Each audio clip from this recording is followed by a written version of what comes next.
दोस्तों आज की जो सच्ची घटना है वो पाकिस्तान के पेशावर की है। वहाँ एक लड़की जो कि 18 साल की थी और उसका नाम था आलिया, वो अपनी माँ को फ़ोन करती है, ज़ोर-ज़ोर से रोती है। महज़ 10 दिन ही हुए होते हैं उसकी शादी को। ज़ोर-ज़ोर से रोकर वो अपनी माँ को बोलती है कि माँ, हर रात मेरे संग ऐसा होता है कि कभी 2 लोग, कभी 4 लोग मेरे संग होते हैं और ज़बरदस्ती मेरे साथ संबंध बनाते हैं। इतना दर्द होता है मुझे कि मैं आपको बता नहीं सकती। जब वो रो-रो कर अपनी माँ से ये सब बात कह रही होती है तो उसकी माँ भी तड़प उठती है अंदर से। और फिर वो उसकी माँ एक लड़के के पास जाती है, उसे सारी बात बताती है।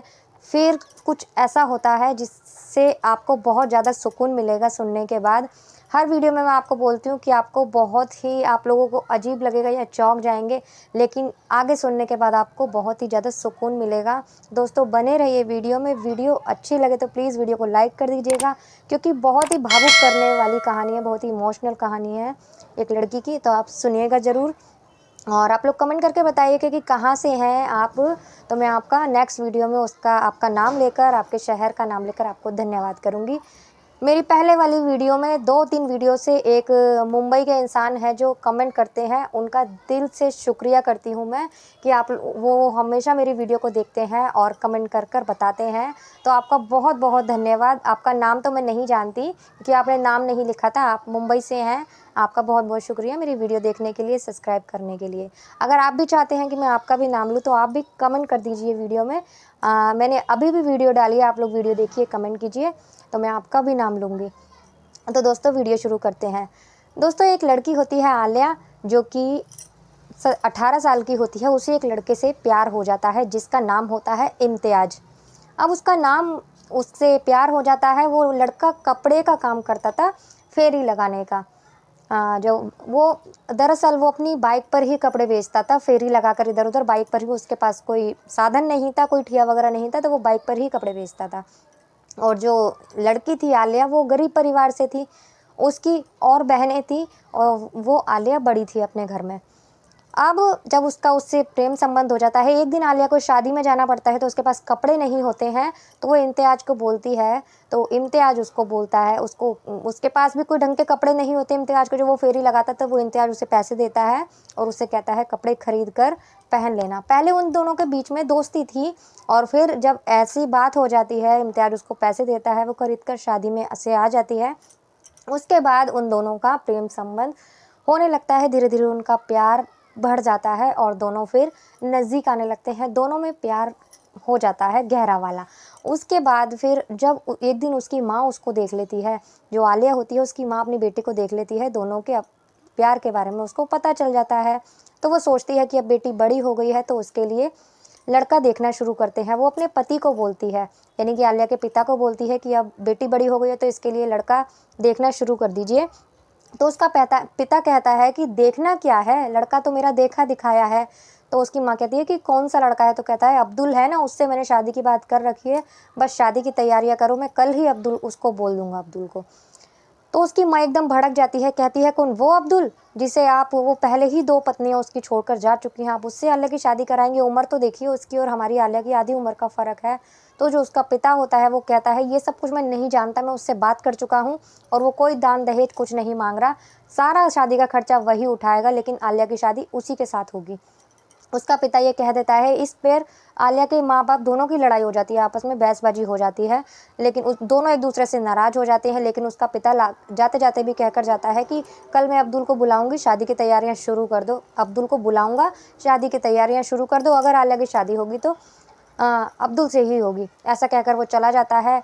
अब जो आलिया होती है वो इम्तियाज़ को भी बोलती है, इम्तियाज़ को बोलती है, उसकी माँ भी बोलती है इम्तियाज़ को कि तुम एक काम करो, अपने पिता को बोलकर जल्दी से रिश्ता लेकर आ जाओ। अब वो अपने पिता को मना कर आलिया के घर पे रिश्ता लेके आता है इम्तियाज़। लेकिन जब वो इम्तियाज़ को और इम्तियाज़ के पिता को देखता है तो बहुत ज़्यादा गुस्से में आ जाता है उसका पिता। कहता है तुम्हारी औकात है, फेरी वाला है, क्या करता है तुम्हारा लड़का? उल्टा सीधा उसको मतलब बेइज्जती करके उनको वहाँ से निकाल देता है। निकालने के बाद में इम्तियाज़ अपने पिता को लेकर अपने घर चला जाता है। जो इम्तियाज़ का पिता होता है वो इम्तियाज़ को बहुत मतलब बुरा भला बोलता है कि तेरे कहने से मैं लड़की के घर गया था और उसके पिता ने हमें बेइज्जत करके निकाल दिया कि तू यही चाहता है कि तेरे पिता की बार बार बेइज्जती होती रहे, उसकी शादी हो जाने दे, मैं तेरे लिए कोई अच्छी सी लड़की देखकर तेरी शादी करा दूंगा।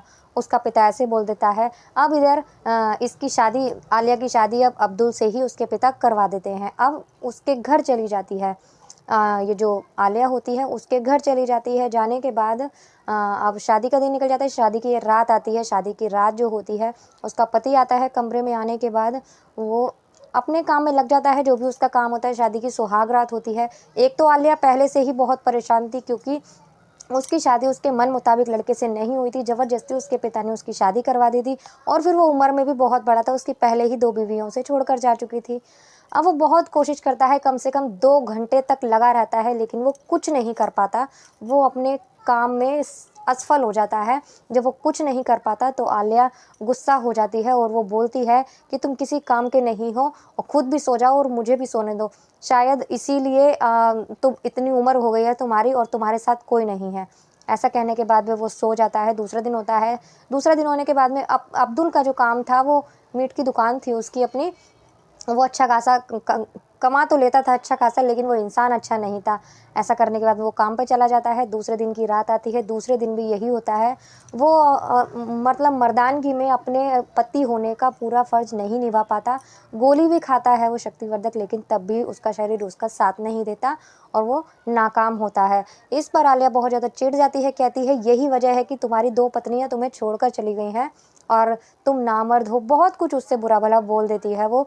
और इस पर अब्दुल उस वक्त कमरे से निकल जाता है, लेकिन जाते जाते बोल कर जाता है, तुम्हें जो चाहिए, जिसकी तुम्हें तड़प है, वो मैं तुम्हें लाकर ही दूंगा। ऐसे कहने के बाद वो चला जाता है। अब जो दूसरा दिन होता है, उसके तीसरा दिन शादी का होता है। उस दिन जो अब्दुल होता है, रात को अकेली आलिया अपने कमरे में सो रही होती है कि तभी 2 लोगों को वो उसके कमरे में भेज देता है।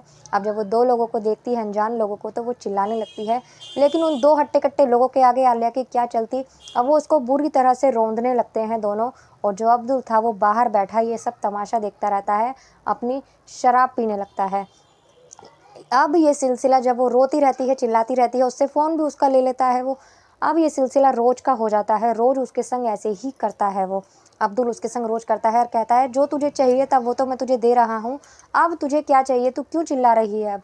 अब ये रोज़ का हो गया था। कभी 2 लोग आते थे, तो कभी 3 लोग, कभी 4 लोग। रोज़ आलिया के साथ नए-नए मर्द आकर उसको ज़बरदस्ती रौंदा करते थे, ज़बरदस्ती उसके संग शारीरिक संबंध बनाया करते थे।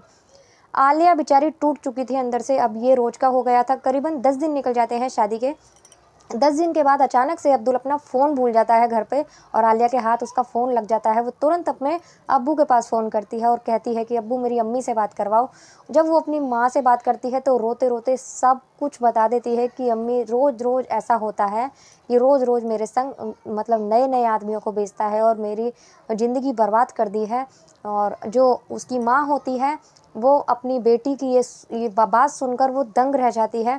वो अपने पति को कुछ नहीं बताती, यानी आलिया के पिता को कुछ नहीं बताती, क्योंकि वो जानती थी आलिया के पिता की वजह से ही उसकी बेटी की ज़िंदगी ख़राब हुई है। वो सीधा वहाँ से इम्तियाज़ के पास जाती है, जो कि आलिया का प्रेमी था। अब वो उसके पास जाती है तो उसे सारी बात बताती है, और उससे कहती है कि आलिया को बचा लो बेटा, नहीं तो उसकी ज़िंदगी बर्बाद तो वैसे ही हो चुकी है। एक तुम ही हो जो आलिया को बचा सकते हो। उसके पास जाकर वो सीधा अपनी बाइक निकालता है, उसकी माँ को अपनी बाइक पर बिठाता है आलिया की, और सीधा वहीं जाता है जहाँ पर आलिया का ससुराल था, जहाँ पर अब्दुल का घर था। वहाँ जाने से पहले वो पहले पुलिस स्टेशन जाता है, पुलिस को अपने साथ लेता है, और उनको, आलिया की जो माँ होती है, वो सारी बात पुलिस को बताती है। तकरीबन रात के 11 बजे की ये बात होती है। पुलिस उसके अब्दुल के घर जाती है। जैसे ही पुलिस के घर अब्दुल के घर जाती है, तो तकरीबन रात को 11 बजे होते हैं, और वही सब चल रहा होता है। जो अब्दुल होता है, 2 लोगों के साथ बाहर बैठकर नशा कर रहा होता है, और 2 लोग आलिया के साथ उसके कमरे में होते हैं, वही सब कर रहे होते हैं जो वो 10 दिन से कर रहे थे। मौके पर अब्दुल को पुलिस पकड़ लेती है, और फिर जब जाके देखती है तो मौके पर उन दोनों इन लोगों को भी पकड़ लिया जाता है, गिरफ्तार कर लिया जाता है। इन 4 लोगों को पुलिस गिरफ्तार कर लेती है, और जो आलिया और इम्तियाज़ होते हैं और उसकी माँ होती है, दोनों जने आलिया को लेकर अपने घर आते हैं। लेकिन आलिया बहुत ज़्यादा सदमे में थी। सबसे पहले उसे हॉस्पिटल में एडमिट कराया जाता है। दूसरे दिन ही एडमिट करवाने के बाद में काफ़ी दिन वो हॉस्पिटल में रहती है, थोड़ी-सी ठीक होती है। इस बीच जो इम्तियाज़ होता है, वो बराबर उससे मिलने आता है, और बराबर उसको वैसे ही प्यार करता है जैसे पहले किया करता था, साथ देता है। कुछ दिन के बाद आलिया पूरी तरह से नॉर्मल हो जाती है। और वो इम्तियाज़ की वजह से ही ठीक होती है, जैसे कि इम्तियाज़ उसका पूरे तरह ख्याल रखता है। और फिर इम्तियाज़ अपने पिता से बात करता है कि वो आलिया से ही शादी करना चाहता है, तो उसके पिता बहुत मुश्किल से मानते हैं, लेकिन मान जाते हैं। आलिया उस अपने मतलब इम्तियाज़ की वजह से पूरी तरह नॉर्मल हो जाती है और वो पहले का सब कुछ भूल चुकी थी। और ये 2022 की घटना है। अब 2 साल बीत गए इस बात को, 2024 में आकर इन दोनों की शादी हो जाती है। तो दोस्तों ये थी कहानी आज की। ये कहानी सुनाने का उद्देश्य किसी को परेशान नहीं करना है, आप लोगों के दिल को दुखाना नहीं है, आप लोगों को जागरूक करना है कि आजकल रिश्ता करने से पहले अच्छी तरह सोच लिया जाए तो अच्छा है। उसके पिता ने उसकी शादी कर दी, सिर्फ ये देखा कि वो दान दहेज कुछ भी नहीं लेगा, सारे खर्चा वही उठाएगा शादी का, लेकिन ये नहीं देखा कि पहले से ही उसकी 2 पत्नियां उसे छोड़कर जा चुकी हैं। कोई तो वजह होगी, कोई तो कारण होगा, ज़रूरी तो नहीं कि पत्नी ही खराब हो। अब्दुल में भी तो कमी हो सकती है और उसके अंदर बहुत बड़ी कमी थी। उसने एक जुर्म भी किया था अपनी पत्नी के साथ, जो कि उसको हर एक नए मर्द को उसके साथ रोज़ भेजता था उसके कमरे में। तो उसको उसकी सज़ा मिली। उन चारों लोगों को पुलिस ने अरेस्ट कर लिया और जेल की सलाखों के पीछे डाल दिया। तो दोस्तों कैसी लगी आज की कहानी आपको, आप लोग कमेंट कर ज़रूर बताइएगा। और वीडियो अच्छी लगे तो वीडियो को लाइक कर दीजिएगा। मिलती हूँ मैं गीता गुप्ता आपसे नई वीडियो में एक नई कहानी के साथ। तब तक के लिए नमस्कार।